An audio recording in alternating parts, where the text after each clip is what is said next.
one way here in TLRC, this is one way for us to actually try, to shred those things and then pick some of these ideas and also good practices that can be articulated at our own levels. For today, we have a very special speaker, and she will talk about EFL and ESL. But before all of that, I would like to call in to the floor Miss Paula for our netiquettes. Miss Paula, the floor is yours.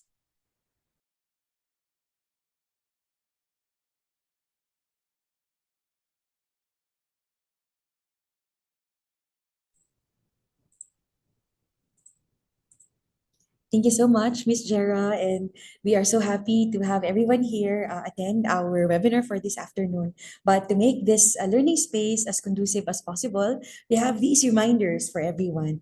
So first, this webinar will be recorded, and we'll be keeping tabs of the proceedings through our YouTube live streaming. So now you are free to leave if you feel uncomfortable that this session will be recorded. And then some reminders. Please mute your microphone during the talk because we want to make sure that the speaker's voice is audible to everyone. We may opt to remove you if you don't follow this request. Another thing is to refrain from taking pictures or videos of the talk. So if you do so, you might be held liable or accountable of data privacy violations if these copies would leak into other internet outlets. So we want to protect the identity of all our participants. And then also avoid using the annotation tool. So once it is activated, you might unconsciously swerve your arrow towards the speaker's presentation, and you might draw unnecessary lines that may block the participant's view. So this may also cause distraction to others, and especially to our speaker. And then, if you have any questions, for sure, we'll have a very enriching afternoon, enriching talk. So if you have questions while the talk is ongoing, you may put them in the Q&A box. And after the talk, you will also have the chance to ask your questions. But at this time, we wish to only use the Q&A feature of Zoom because unmuting may also, because of our time constraints. And then, of course, finally, please don't forget to evaluate. Your input to this webinar will help us improve in how we do things. And after you have answered the form, you'll be given a proof of participation. So the evaluation link will be opened only for 10 minutes. And we are now live streaming on our YouTube channel. You can subscribe and follow us at TLRC UP Cebu. And for those also who are watching through YouTube, you will still get your proof of participation by staying until the end of the session. So we'll be announcing via the live chat. So please stay tuned. And then please follow our socials for more webinar and training updates. You can find us in Facebook, UP Cebu Teaching and Learning Resource Center, in YouTube, TLRC UP Cebu, and also our website, tlrc.upcebu.edu.ph. And you can reach us via email, lrc.upcebu@up.edu.ph. So I guess that's it. Back to you, Miss Jera.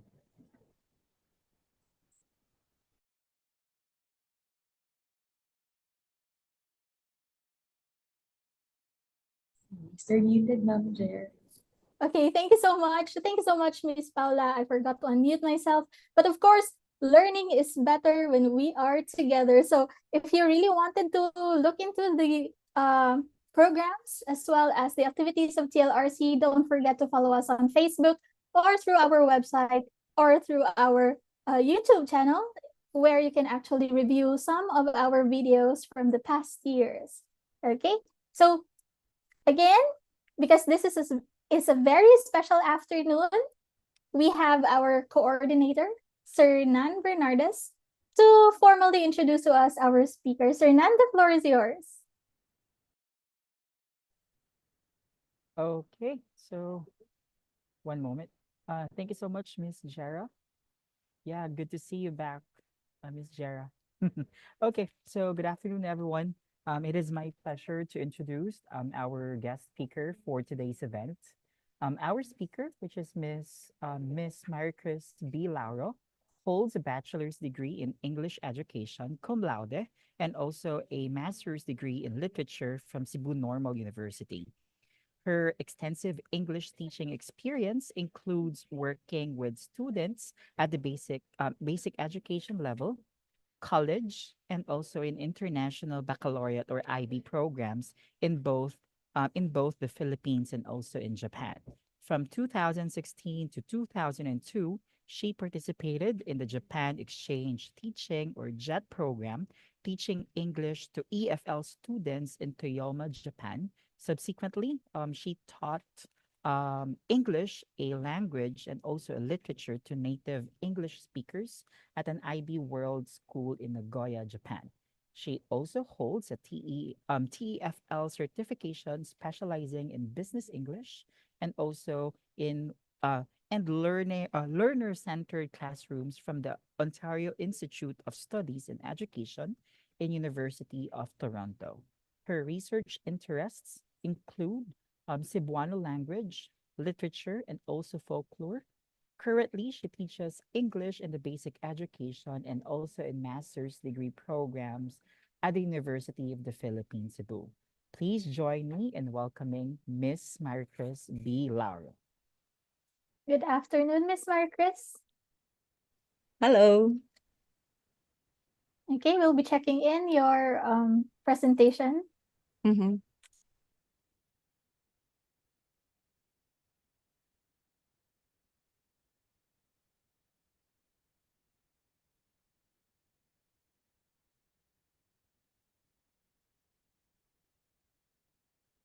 Okay.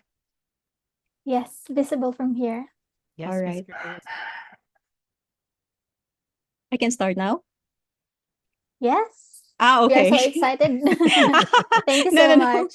But I before wanna. that, Miss Mm-mm. Maricris, may I ask you one question? Yeah, What sure. is your biggest koan when you started teaching English? Koan is very simple. When I started teaching biology, my biggest koan is what is the misconception I had when I Mm. was actually learning biology back in college. So that was Mm. an articulated question that I had. When I started teaching English, I think my biggest koan was probably how to get the students to my side so that it will be easier for me to teach them or to make them interested in learning. Okay, Okay? thank you so much, Miss Mary Chris.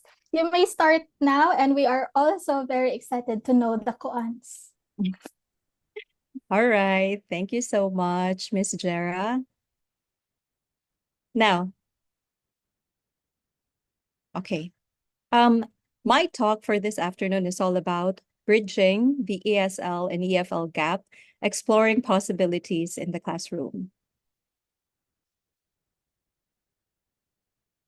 Now, my goal, my goal is to impart EFL and ESL teaching concepts and practices, the ones which I had learned after going through a series of unlearning when I was in Japan. So that's when I learned some EFL teaching concepts and practices, which varied significantly from the teaching concepts and practices that I had subscribed to when I was teaching in the Philippines. And now that I am back, I wish to put the two together so that at least there is another way to look at or another possibility to explore or to enrich the teaching of English in the Philippine classroom. Now, I would like to establish the context and some limitations first. So when I say ESL, that refers to teaching Filipino learners of English in the Philippine setting or in the Philippine context. EFL, on the other hand, is what I refer to. EFL that is involving my experience teaching Japanese learners and revisiting some TFL concepts from the latest TFL course that I took up. So I will be getting in other words, I will be putting my JET teaching experiences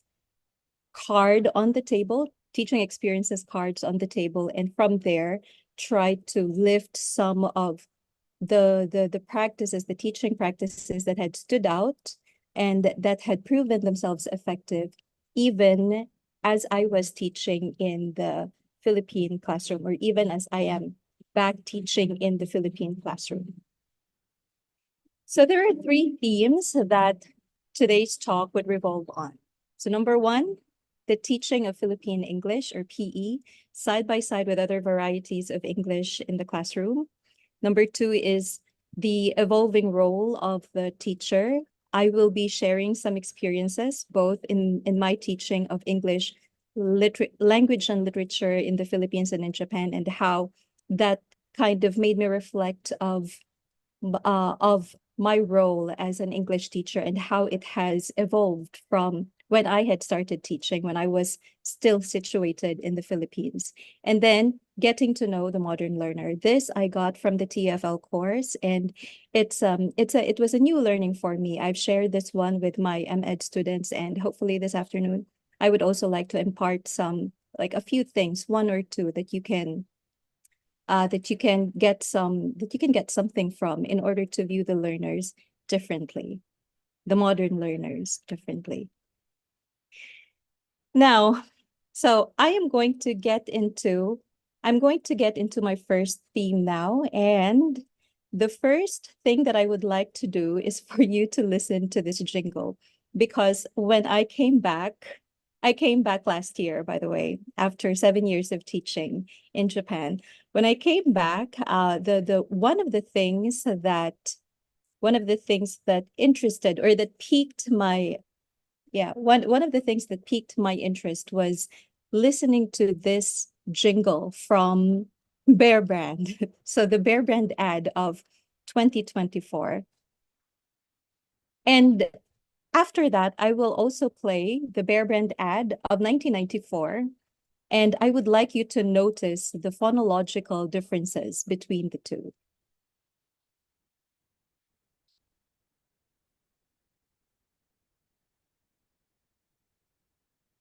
Mag-bear brand ka muna? To dream the impossible dream. Hirap po ito, Nay. Ako na po. This is my quest to follow that star.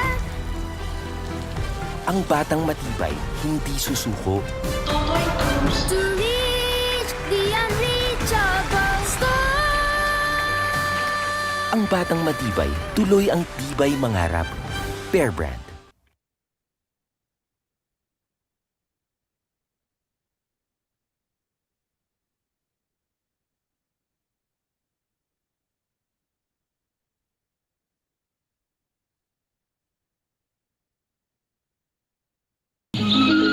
You know what's in every glass of instant Bear Brand? The best milk for your family that comes from world-famous Bear Brand of Switzerland. So rich, pure, wholesome, and delicious. Every glass a nutritious blend of the health-giving goodness only the finest filled milk can give. What's in every glass of instant Bear Brand? Health, freshness, and quality that's best for your family. Instant Bear Brand, the ideal family milk.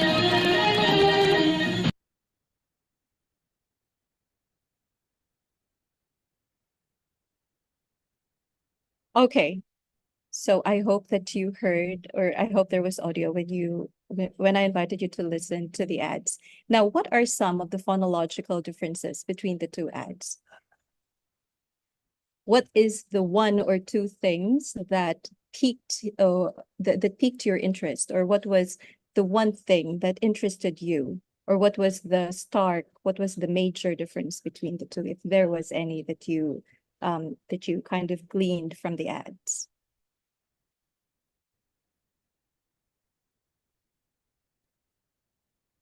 Miss Mary Chris, do they give their answers in the chat box? Yeah, they can. Can I also give my answer? Oh yeah, sure. That would be great, Sige, go. The 2024 ad had this very Filipino accent, while the 1994 ad had this very American accent. And if I am a young Filipino right now, I would feel disconnected with the 2024 ad, because what I see in the media are that of the accent of either European or American English.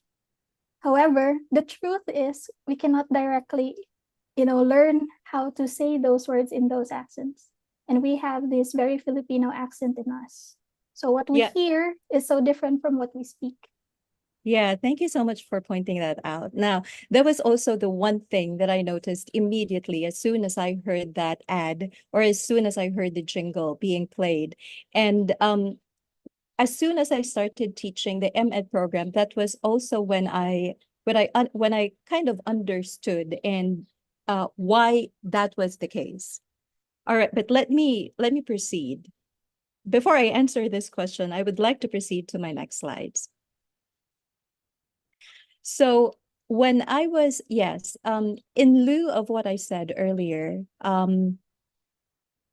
what got into my head was what got into my head, or what made me reflect on, was my JET experience when I was when I was placed, or when I was assigned into Yama, Japan, because the JET is open to all English, not to all English speakers, but mainly to the native speakers of English, who most likely would come from the Western countries. And so what was as I was reflecting my experience, it dawned on me that some of the Japanese students were actually exposed to the native speakers, while the other Japanese students were exposed to my kind of English, for example, which is Philippine English, and to some extent, I did not think of it as a negative thing, but to some extent, it kind of was an aha moment for me, because then I realized that probably Japan understood the assignment or the memo when they took part, or when they used the JET program to or when they tried to enter the internationalization scene, when they tried to open up their borders, and when they invited other foreigners or other nationalities to teach English to the Japanese students, they kind of knew that that was going to be the case. But in lieu of what's happening in the world today, it is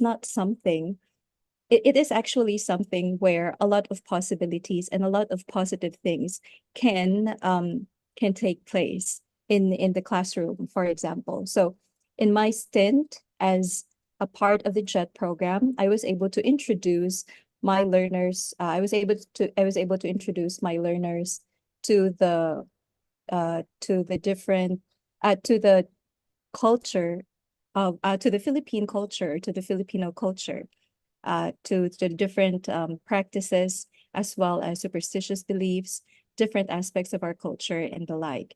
At the same time, or while at the same time teaching them English, or imparting to them what was indicated or what was mandated on their curriculum in the teaching of English. And so that brings me to some of the things that EFL taught me, and some of the things, or some of the ways that these concepts or that these learnings can actually be used in the Philippine classroom. So what did EFL teach me? Now, it taught me to expose students to the different sounds of English, because through video, audio clips, and face-to-face interactions through English camps and the like. Now, good for my students in Japan, because they had access to other speakers of English. In the Philippines, we don't have quite that luxury. So what can be done instead? I would suggest to use YouTube for video and audio clips in different formats or modalities for the different varieties of English, just so students can notice the idiosyncrasies, or the different ways that English is spoken by the different speakers, who may not necessarily come from the North American countries, or from Britain, for example.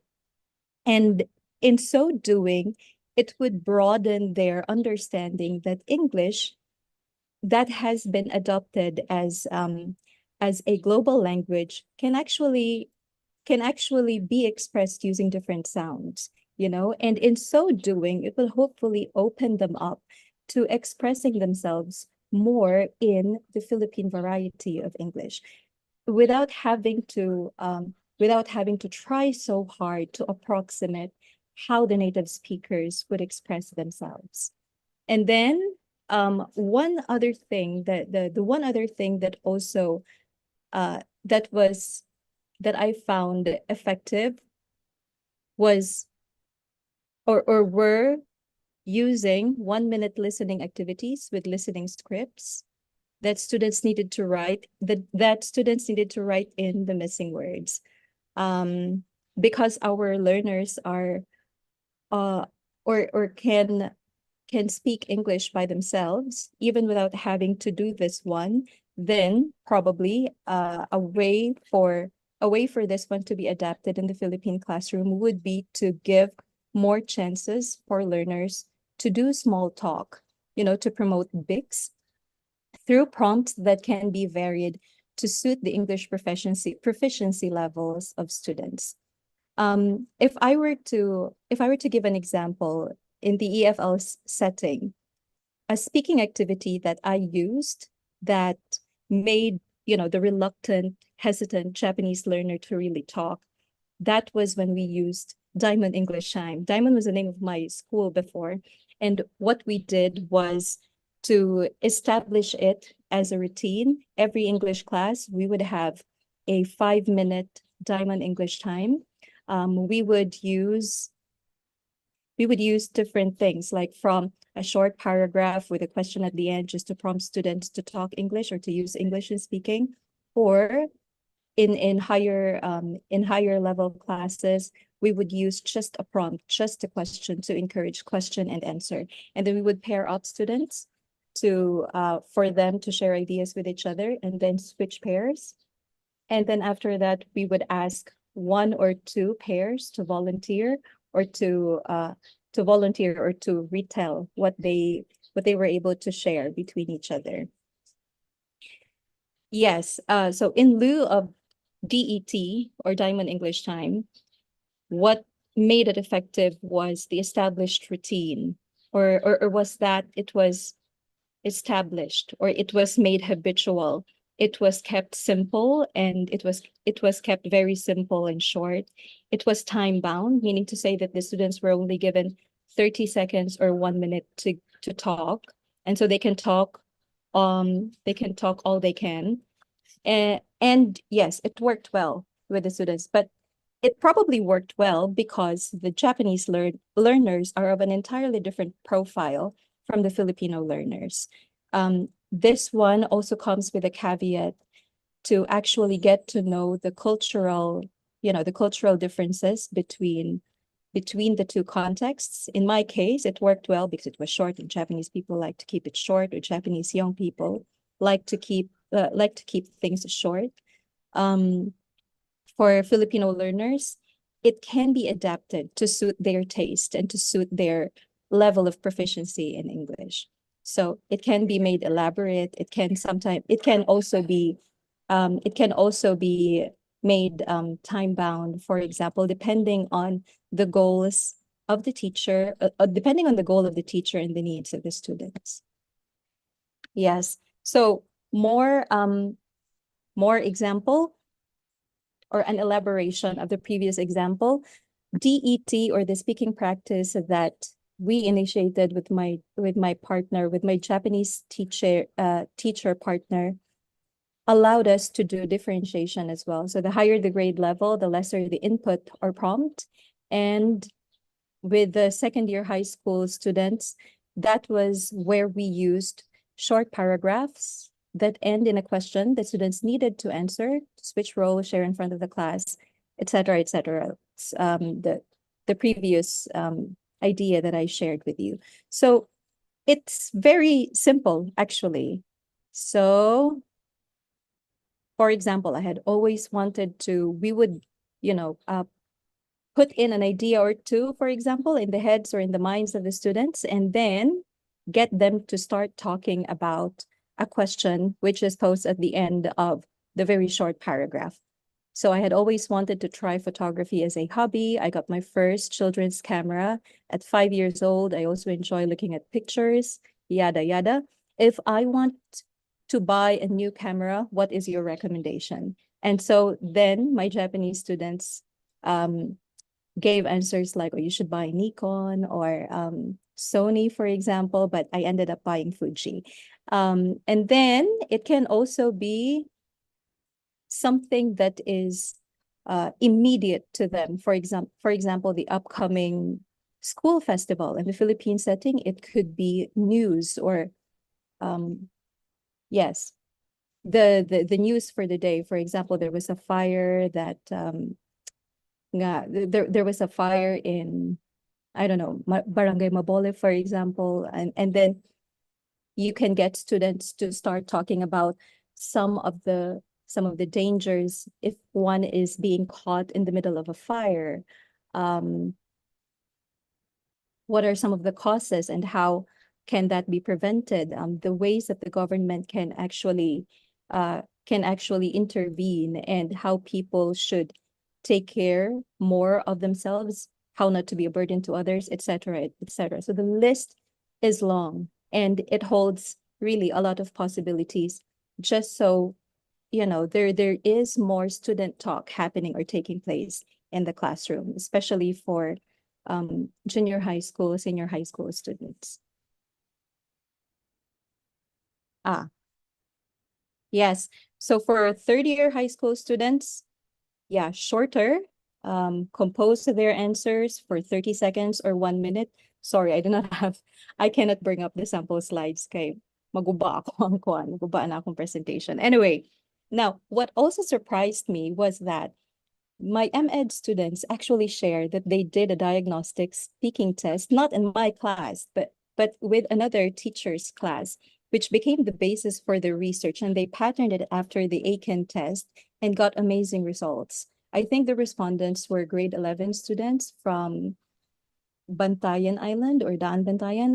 I'm not so sure anymore, but that's it. You know, a concrete example of how certain EFL practices can actually be made use of and can actually be tweaked to get more responses from students, or that can actually be tweaked to suit the learners' interests and needs.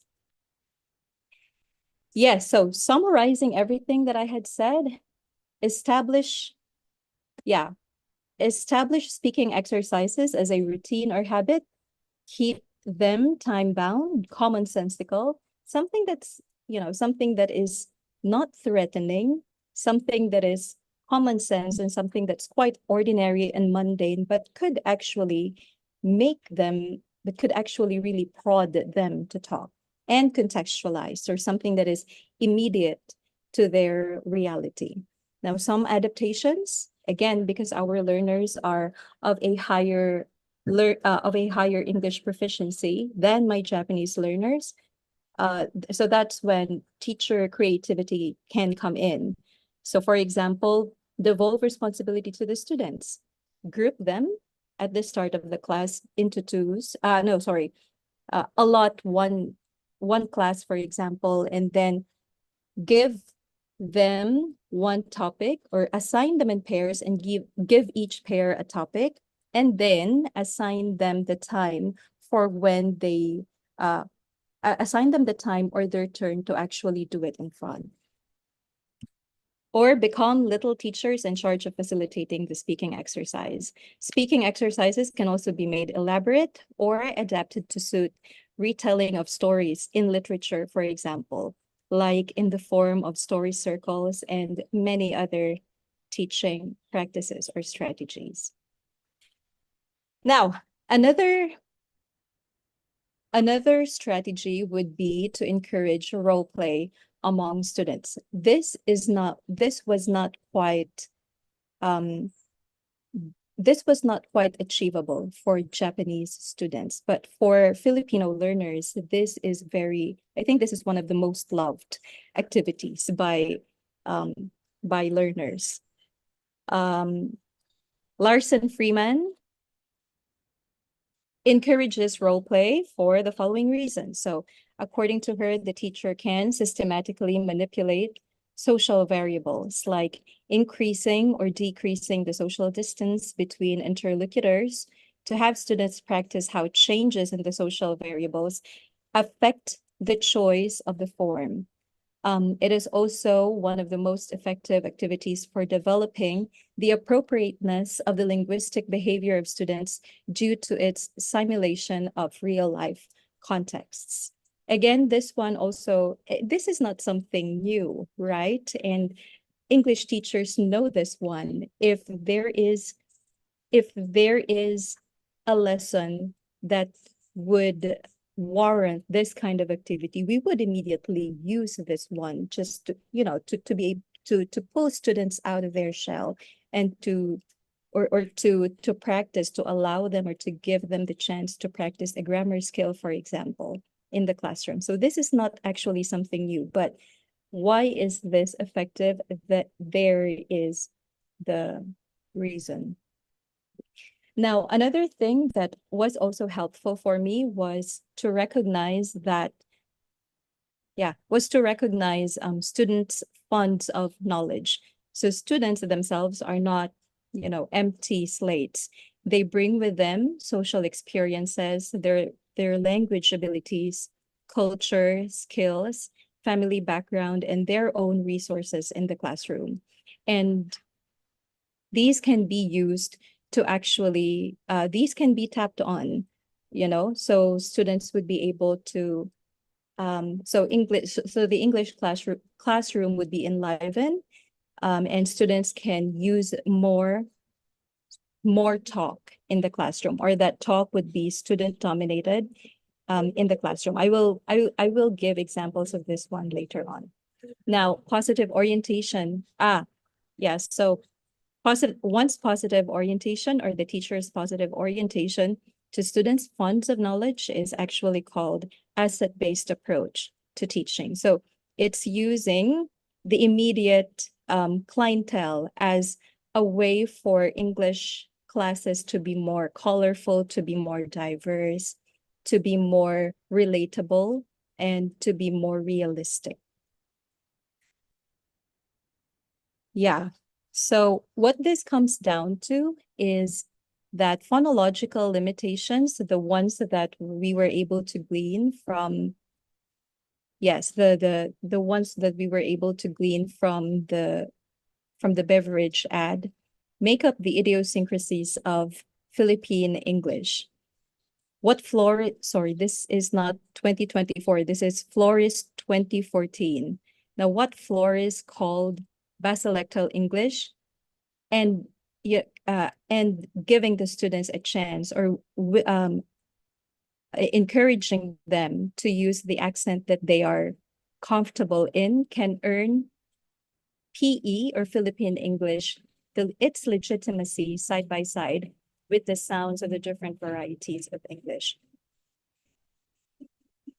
Yeah, so my stand here is to actually teach PE with the other varieties of English. Now, implications to the classroom. Yes, allowing students to express themselves in the accent that they are comfortable in, and letting students hear more of the different sounds of English. Again, there are resources available. Sometimes it is only a matter of looking for the best fit, or the most suitable fit to the lesson. Different sounds of English, like Singaporean English, Hindi English, Chinese English, British English, and many more in audio and visual formats. So a more balanced, or would give the students or the Filipino learners a more balanced exposure to the different sounds of English. So here is a link.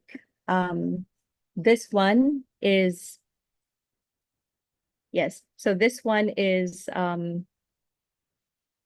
Trevor Noah talking about accents. But what I would like you to focus on is not so much on how he impersonated it, but how, the sounds of English can actually enrich the exposure of students, and, to hopefully, what you call this one? hopefully let them, or to loosen, to actually help them loosen up in trying to express themselves in the accent that they're comfortable in. How do I do it with the accents? This one. What is my favorite accent to do? It depends on the day. I'm not gonna lie. It depends on the day. Sometimes I'll choose an accent for the day if I'm on vacation. Genuinely, I'll just walk around and I'll like just be on vacation. So some days like I'll just be like, oh, I'm Australian for the day, and I'll just walk around and I'll just be Australian. You know, the great thing about an Australian accent is that you always sound happy, because always, like, it doesn't matter what it is, but it always goes up and it's like really exciting, you know? It's just got that thing. Like, even if an Australian gave you bad news, it always sounds good. It's like, hey mate, your mum's dead. It's just, so yeah.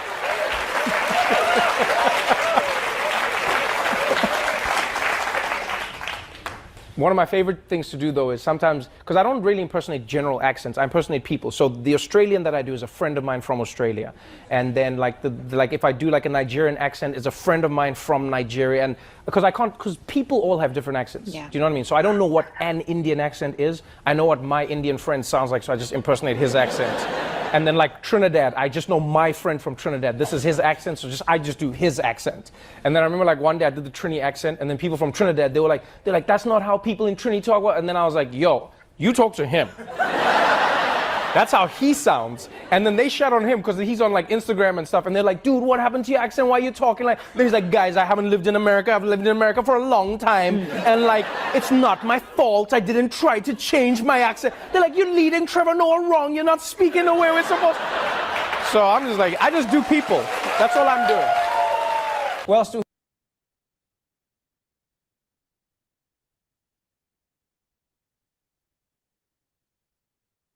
Yes, my personal experience with talking with somebody from Trinidad and Tobago, I would listen to them and they would kind of have this sing-song rhythm in their, in conversations, or when they speak. So that is something interesting for me, who's used to talking or speaking in my Philippine English, my version of the Philippine educated Philippine English.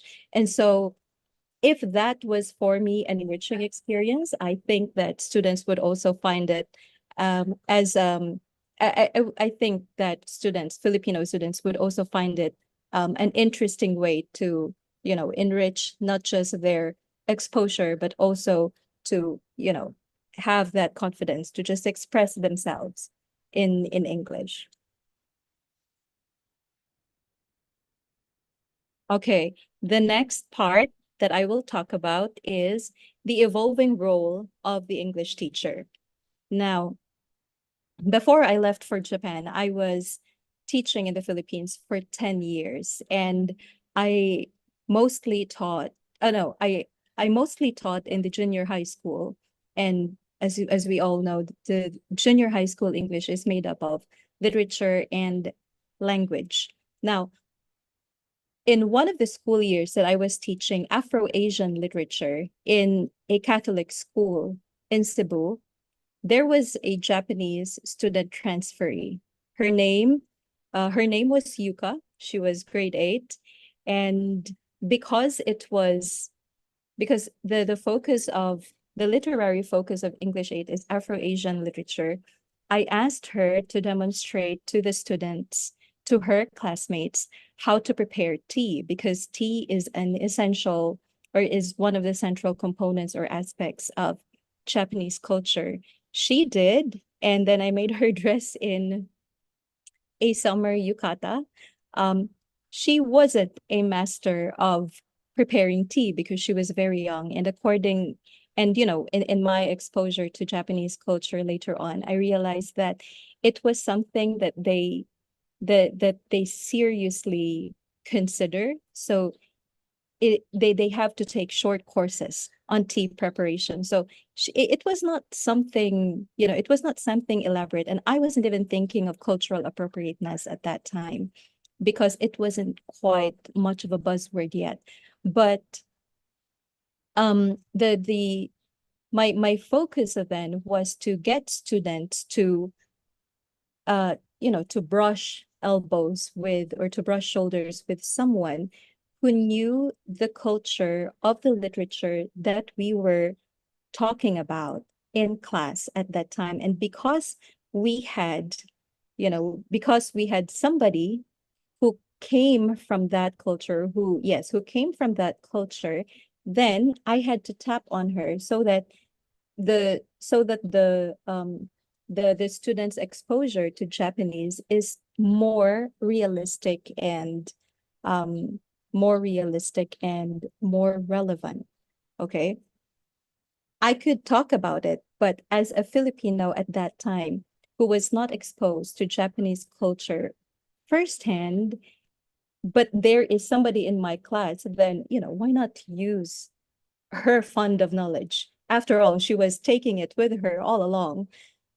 Yeah, so that students can get a closer look at what it is, at what tea preparation is. And then after that, the class went outside to have tea in the garden. Oh, by the way, she brought green tea, like Japanese green tea. And this was what, 2000, probably 2008, 2009. She prepared it, and then she made some of her students taste it. But the rest of the class, when we had the tea ceremony outside, we were all just having what, C2? It was the experience. I wanted them to experience what it is to let go of your worries, for example, and then just immerse in your surroundings, because that is a very Japanese way of doing tea, or of soaking in the moment, soaking in the surroundings, taking in what you see, how you feel, being in tune of yourself, and then sipping the tea until you finish it, and then write a haiku after. So that was before, okay? That was way before I went to Japan. And so when I went to Japan, oh, by the way, before I forget, so other than Yuka, I also had 2 Indian students in grade 8. So their names were Bhavna and what was the other girl's name? Bhavna, and she had a cousin. So because they were Indians, I also told them to introduce to introduce their classmates to Indian culture. And so they prepared a really long and extensive slides introducing their classmates, or talking about Hindu religion, for example. And that's when I learned that they actually do this, and my students as well learned that the different gods and goddesses of Hinduism, and then marriage practices like the wearing of the henna. And then they even brought with them a sari. And so what we did was to pull one volunteer and dress her up in a sari. And they were the ones facilitating it. They were the ones doing the sharing from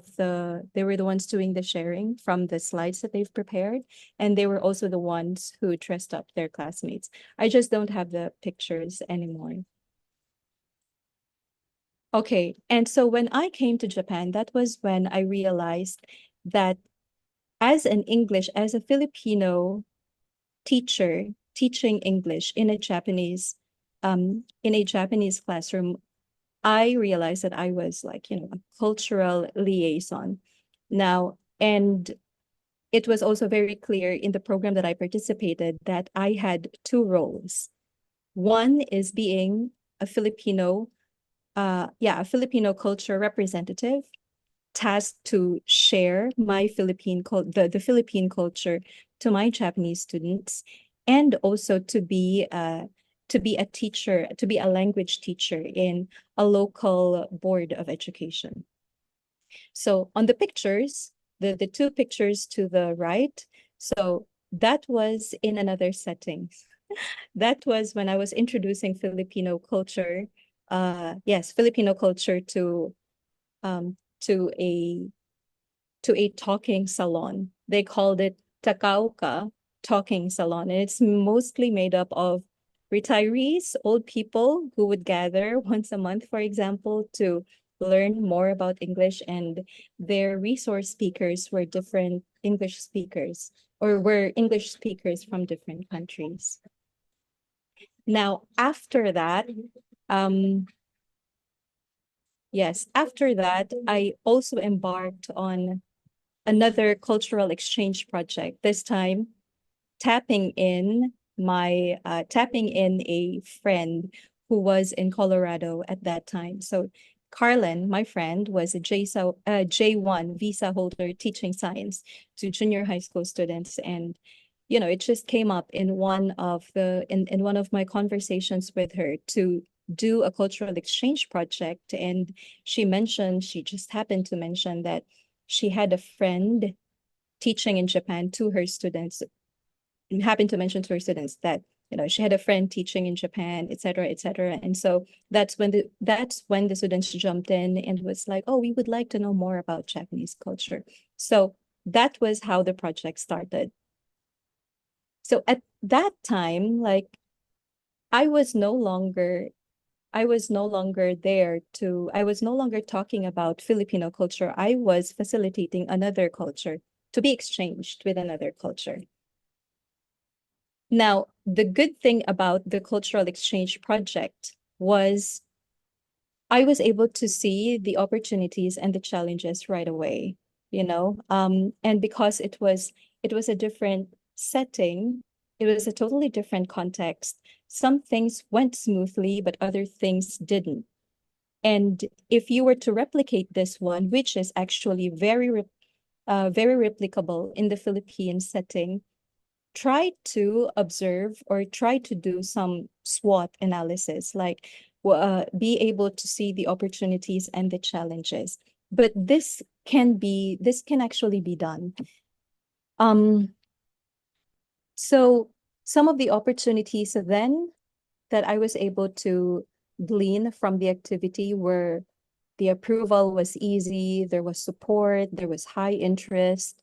On my partner's part, yes, on the facilitating teacher, on the partner school's part, the internet access and connection in the classroom were okay, no problem.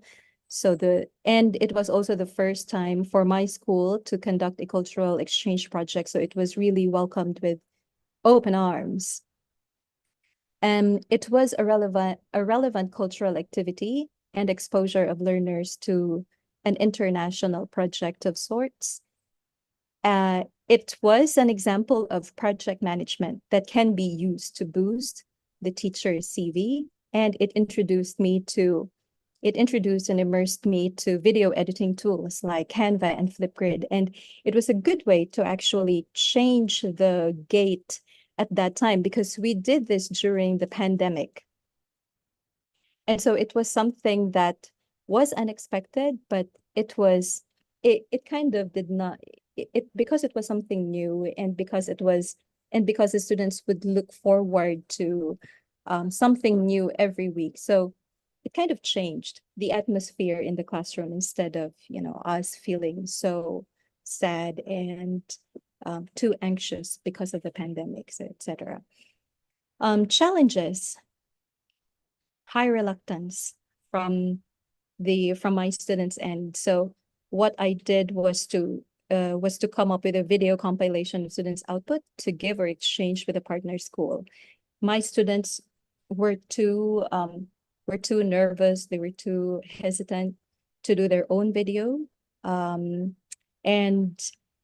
at that time, even until now, the Japanese schools tend to be really strict when it comes to exposing students' faces in pictures or in videos, for example. So we couldn't do that. And my students were also very intimidated by their English proficiency. So in the end, I had to look for other means just so we can have something to be exchanged with them.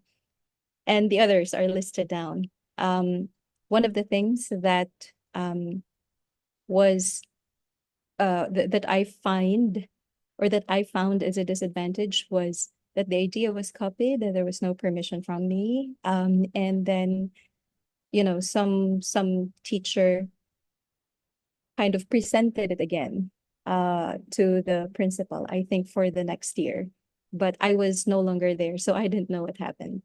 But, those are some of the things to look out for. In another school, in the international school, because I was teaching literature, so I had to tap on another person, for example, to kind of confer with them, confer with him, some things or some aspects about Chinese culture. He's Chinese and he was studying in Japan. So when I talked about rules of the game, by Amy Tan, and there were some aspects of Chinese culture like the portrayal of the mother as like a tiger mom or something. So I had to kind of ask him what it was, what's the deal, and how true. Yeah, so things like that. That again, tapping on the students' fund of knowledge or funds of knowledge. Oh yeah, and the story is not yet over. So when I came, or when I started teaching in UP again, when I started teaching literature again in UP, and it was also my turn to introduce some Japanese materials, some aspects of Japanese culture. For example, I brought a fan, a goshuincho. You can't see it. So this is a book where I collected stamps that I got from shrines and temples in my when I traveled in Japan. So I showed these to my Filipino students, postcards, and then some educational materials that I took home with me after the CHET program. So these are, okay, sorry about that. Now these are yearbook or school magazine that were done by my Japanese students. So yeah, and then this time it's the other way around. It used to be that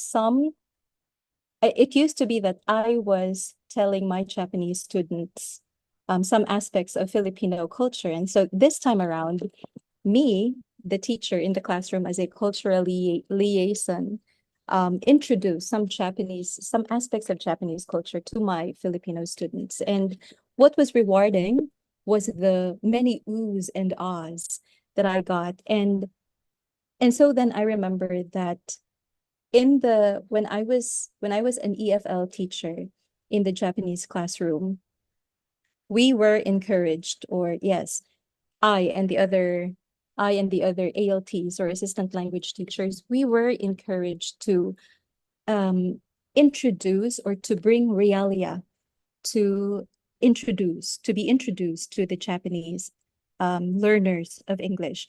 And when I did the same thing, or when I did the same strategy to the Filipino kids, or to the kids, to my kids, it was effective. It was I got the same level of interest that my Japanese students that I got from my Japanese students when I introduced them to Filipino culture. So that full circle moment.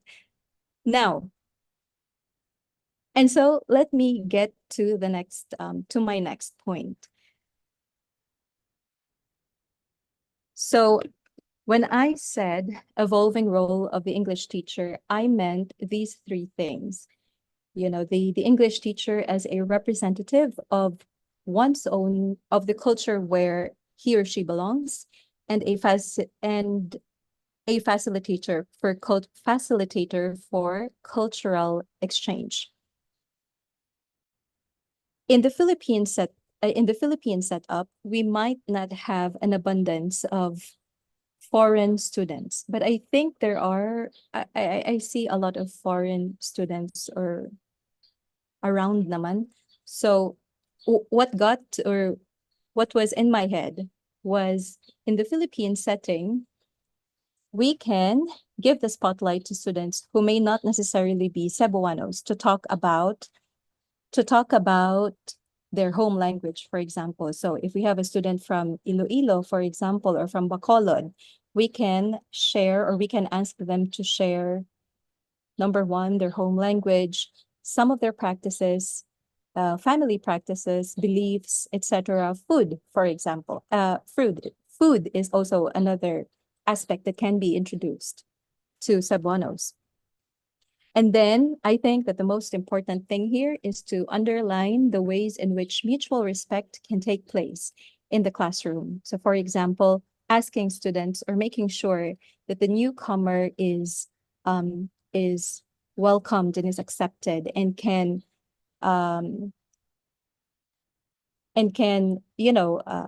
be at home right away.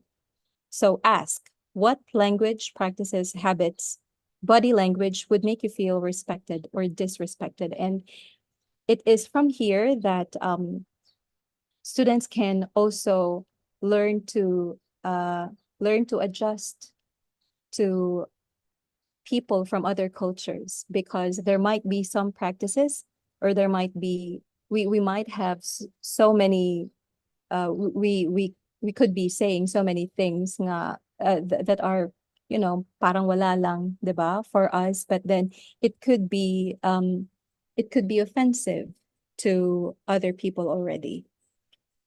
So there, mutual respect. The next one would be to develop a growth. So this is on the part of the teacher. So develop a growth mindset, be open to learning, relearning, and unlearning. Yeah, so many things that I had to unlearn. This part is making this quote, or is realizing this quote. The illiterate of the 21st century will not be those who cannot read and write, but those who cannot learn, unlearn, and relearn. Now, having a growth mindset, I also came across, I came across an article that said that with the kind of available information that we have right now, when we are confronted with something new, question, stop or pause, and then question the relevance of that article. And if you think that it could be of value, or that it would add value to your life, that's when you unlearn. So what it's saying is that learning in the 21st century actually comes with unlearning something that had something that could be obsolete, or something that is not relevant anymore. So that's the message, or that's the essence. So let me get to, in my teaching, for example, examples of pedagogical beliefs and practices that I had to unlearn while teaching EFL. Number one, that lively interaction with the students is not always an indicator of learning.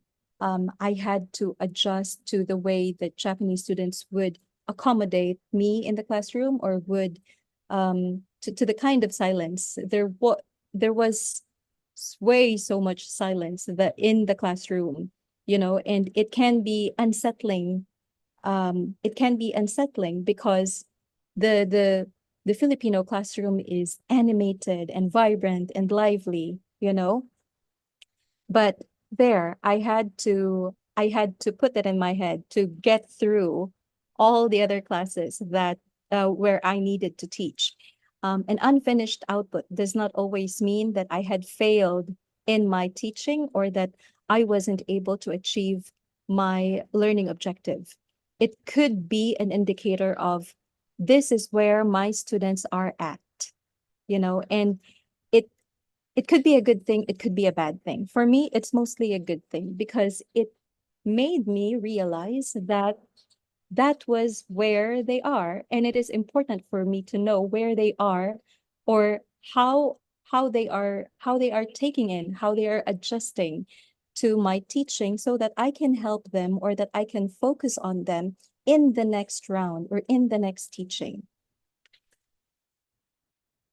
Next, remember that learning may be delayed, and so is the fulfillment of an output.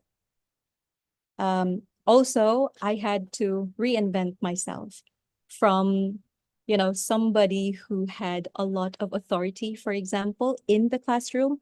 I had to change or tone down my, I had to tone down my teacher voice, my teacher personality, and, made myself more approachable because it was, I had heard or knew about this one. I had known about this one long before I left for Japan. But, when they say that the students would sometimes the success of a subject or of a course would depend on the following things: whether the students like you, whether they genuinely like the subject, or whatever else. There were three things. I forgot the third one.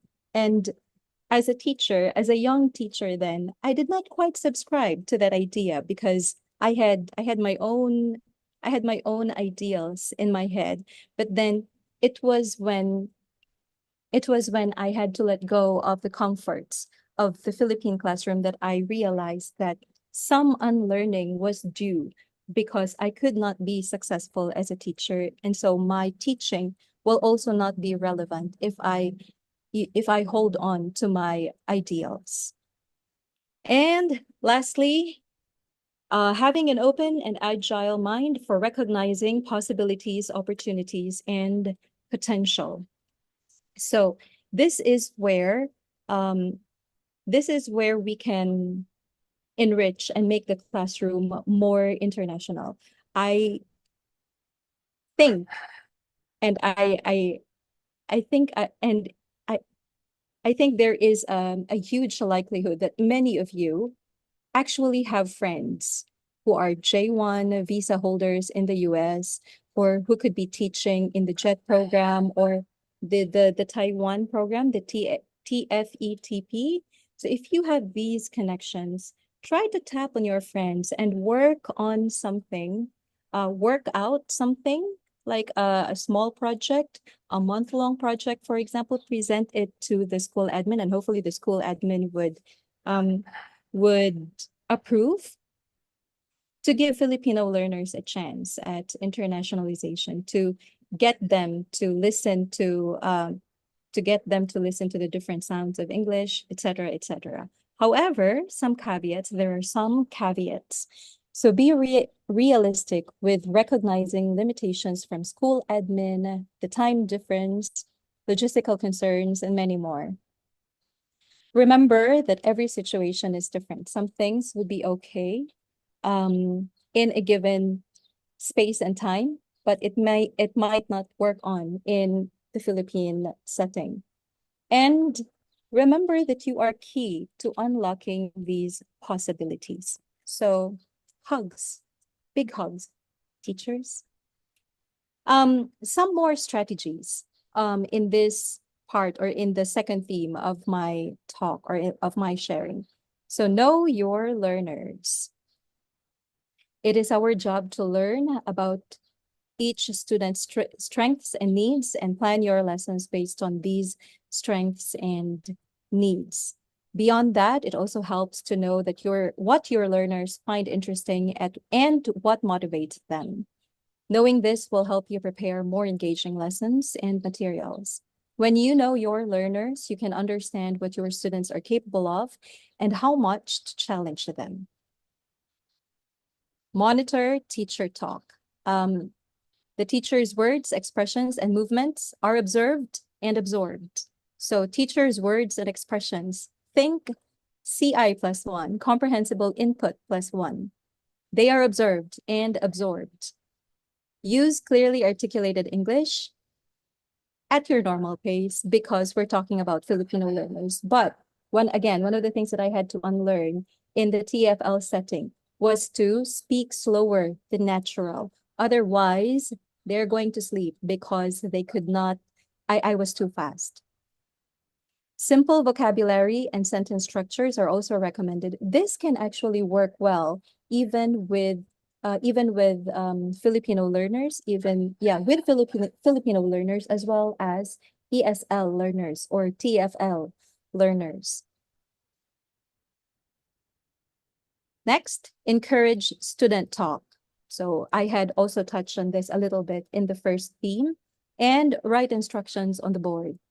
Always helpful. It also prevents distractions, and students would have more time to focus on the topic or on the activity at hand. And the last one for the second theme, the last slide, I think, for the second theme is this: use nonverbal communication cues, gestures, facial expressions, and miming. And to expound on this one, I would like to show you a video, "You Are Contagious" by Vanessa Vaughn Edwards.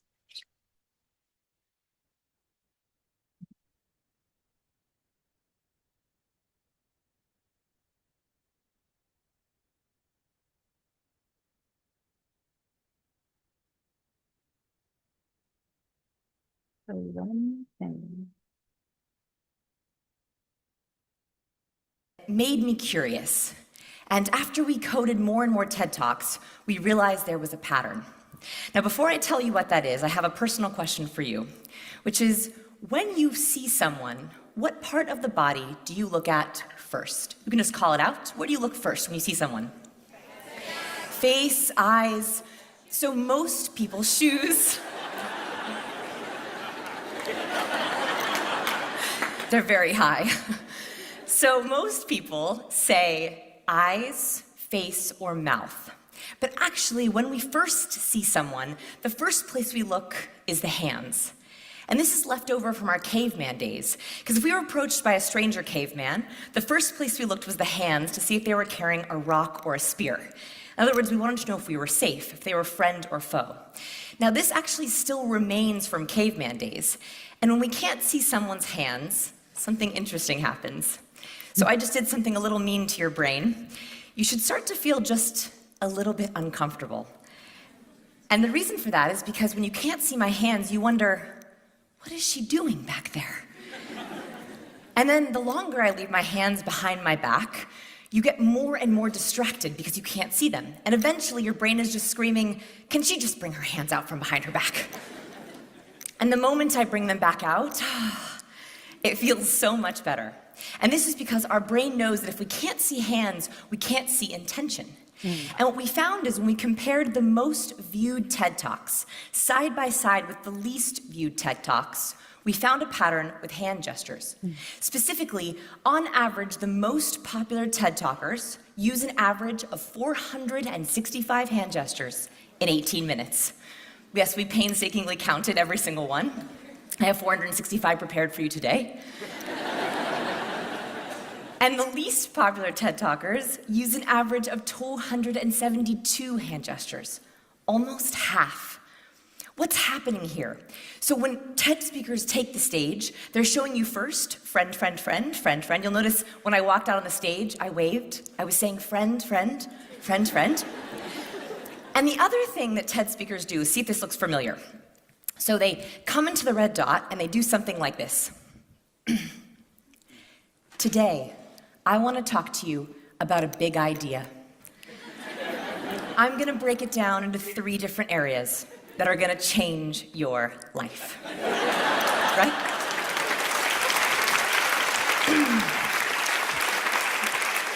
So the most viral TED Talkers seem to sit in the same way with these hand gestures, because what they're doing is they're showing you, I know my content so well that I can speak to you on 2 different tracks.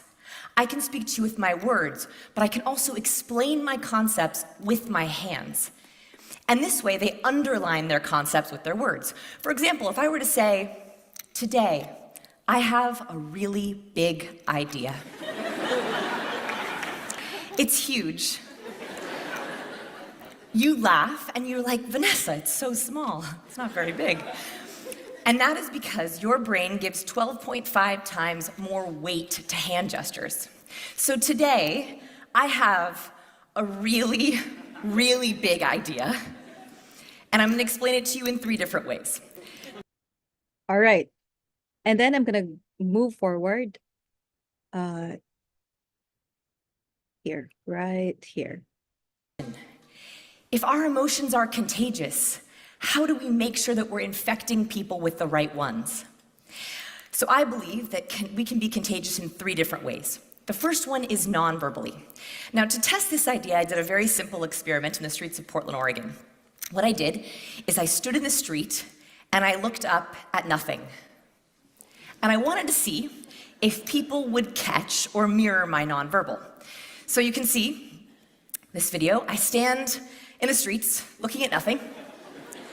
And slowly, one by one, I infect people walking by. And slowly, we begin to gather a crowd.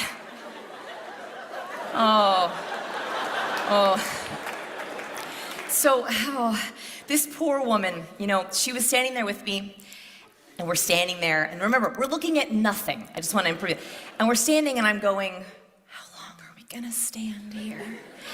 Who's gonna break first? And after about 40 seconds, we're looking, and she leans over and she says, is he gonna jump? And this experience taught me that we catch emotions and then we create rationales for why we've caught that emotion. Now, this is actually a good thing. As humans, this keeps us safe. Dr. Paul Ekman has studied something called the microexpression. It's a universal facial expression, and he's discovered there are 7 of them. Across genders and races, we all make this same expression when we feel an intense emotion. This is the fear microexpression. So fear is a really important emotion because we want to catch it from someone else to warn us if something's about to go wrong. And this facial expression also keeps us safe. So imagine for a second that you're walking and you see a snake. Your eyelids and your eyebrows jump out of the way so you can take in as much of the environment as possible. Is there another snake? What's my escape route? Then your mouth opens so you can take in oxygen in case you have to fight, yell for help, or flee. We make this face before we consciously realize we've seen a snake. Now, what's interesting about it is you should be starting to feel a little bit anxious. And that is because when we see other people have fear, if we saw this face in the subway, we would be like, what's wrong? What's going on? Because it keeps us safe. So, All right, so those are the 2 points elaborated by Vanessa Von Edwards on how hand gestures as well as facial expressions tend to infect onlookers or the ones who are looking at us. And this works the same way in the classroom. So to end this part, I would like to move forward here.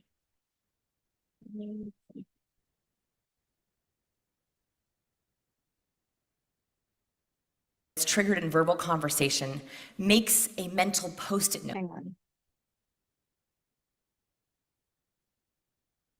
Another thing that it does is it makes you more memorable.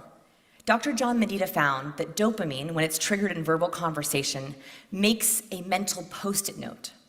In other words, when you ask someone else to think of what's exciting in their life, the happy side effect is that you become more memorable. So here's my big challenge for today. Instead of using the typical, what do you do, how are you, and where are you from, let's banish those conversation starters forever, and let's try ones that ask the brain to look for hits of excitement. Try working on anything exciting these days. Have any vacations coming up? Anything good happen today? I think this is the greatest gift we can give our fellow human beings. We are asking them to flip into optimism. We're triggering dopamine and excitement and getting them off autopilot. The last way that we're contagious is emotionally. So this study is one of my favorites. In this experiment, they asked students to sing the song, Don't Stop Believing, Yeah, this one. into an accuracy software. Now, this is a very nerve-wracking experiment. They're graded on vocal tone, words, and they're given no preparation. But they did 3 different trials of this experiment. First, they had them just walk into the room and sing into an accuracy software.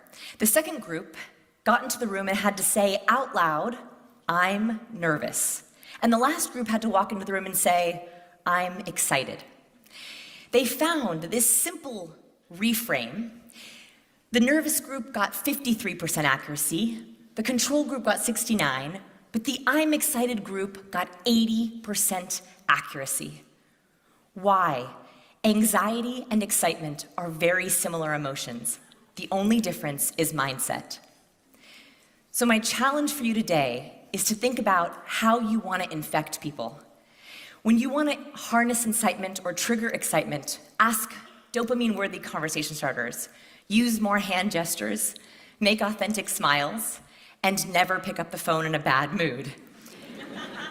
Now the last Okay, so to summarize, she gave the reasons behind how hand gestures as well as, or can help, as well as facial expressions can help make someone at ease or warn someone that there is danger.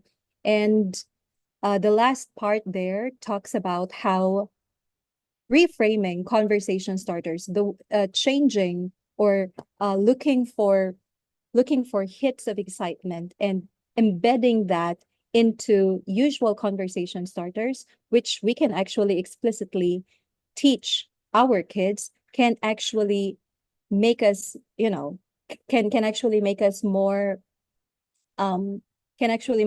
memorable, but that could also trigger more conversation or make students talk some more than usual, maybe, and hopefully, because we are looking for the ones that would make them really talk. Okay. Next.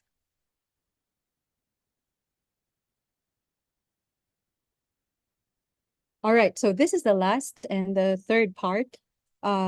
This is the last and the third part, which is getting to know the modern learner. And much of the information I have here are derived from the TFL course that I took up. Now, this one,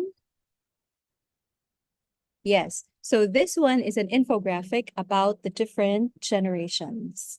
Now, let me ask you, which one are you? Which one are you? Baby boomer? Generation X? There are years below each generation name. Generation Y, the millennials, Generation Z, or Generation Alpha. And the question that I would like to ask is, why do you think is it important for us teachers to have an idea of our own profile as a learner?